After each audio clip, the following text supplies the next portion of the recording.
On va maintenant vous proposer quelques exercices d'initiation au yoga adaptés aux enfants, dans le but toujours de les détendre, mais aussi de travailler des zones du corps, comme le thorax, comme le bas du dos, qui sont des zones souvent crispées, contractées. Alors pour ça, je pense que ce qui est important quand on commence quelques exercices de yoga, c'est de commencer à réveiller un peu son corps. Donc pour ça, on va toucher son corps, on va le réveiller. Donc on peut commencer par des petites séances de tapotement, comme ça, sur le thorax.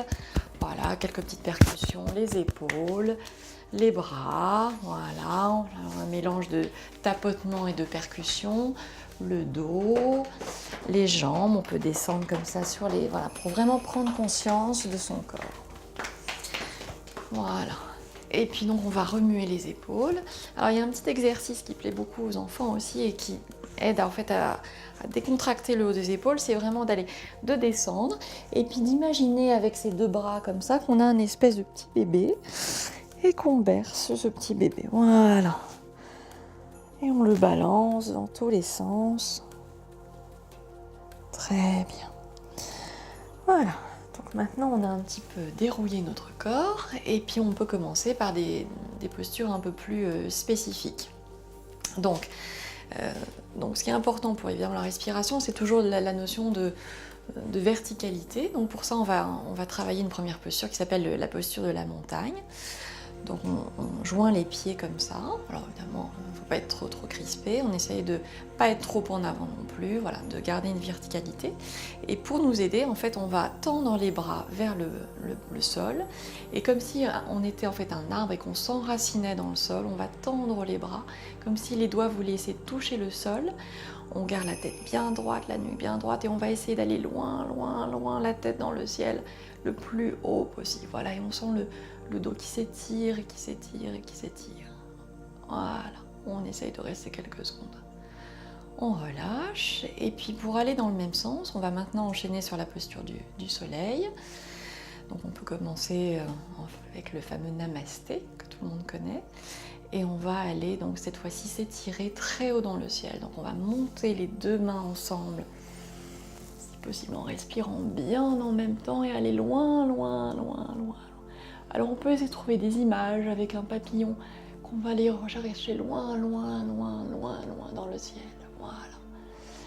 Et dans cette même idée, on va ouvrir les bras comme si on voulait dessiner un grand soleil dans l'horizon pour ouvrir vraiment bien, bien, bien, bien, bien ce thorax. Voilà. Et tout ça en respirant bien.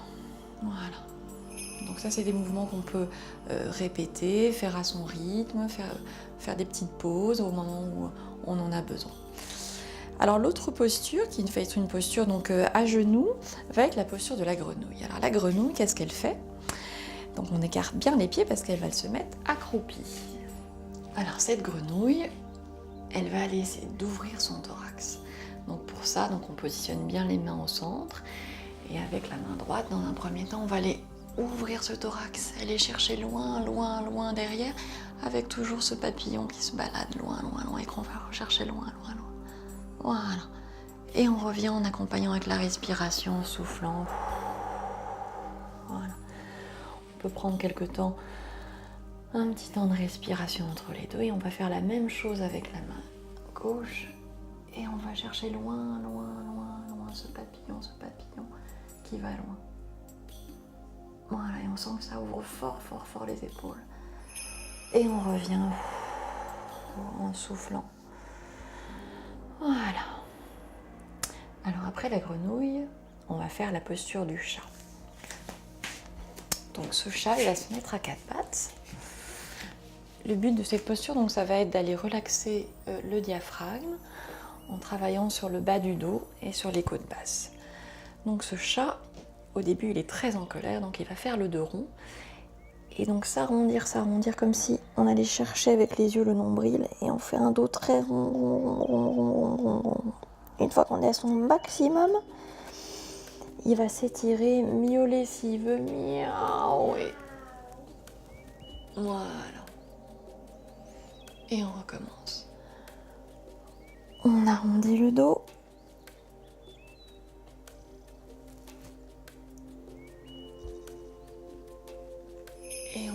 étirez. Voilà, au maximum. Très bien. Alors après le chat, on va faire un autre félin qui est le lion, beaucoup plus féroce, et qui lui va rugir. Alors cet exercice il est intéressant parce qu'il va libérer toutes les tensions qu'on peut avoir au niveau de la gorge. On sait que le souffle c'est très émotionnel et toutes les expressions, avoir la gorge serrée, montrent bien que ces blocages et ces tensions se situent parfois très haut au niveau du souffle. Et donc avec ce fameux rugissement du lion, on va pouvoir libérer un peu ces tensions.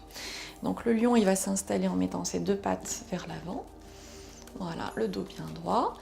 On va inspirer comme si on prenait l'air du sol.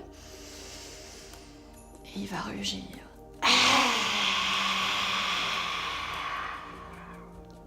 Voilà. On recommence, on prend de l'air, on prend de l'air. Et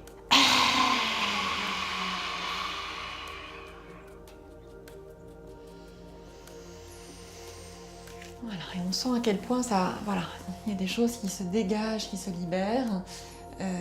Et donc ça c'est quand même très, très amusant à faire avec les enfants, il faut le faire dans le jeu, alterner ses postures en fonction de son humeur et de ses besoins, et on sent vraiment que ça fait du bien.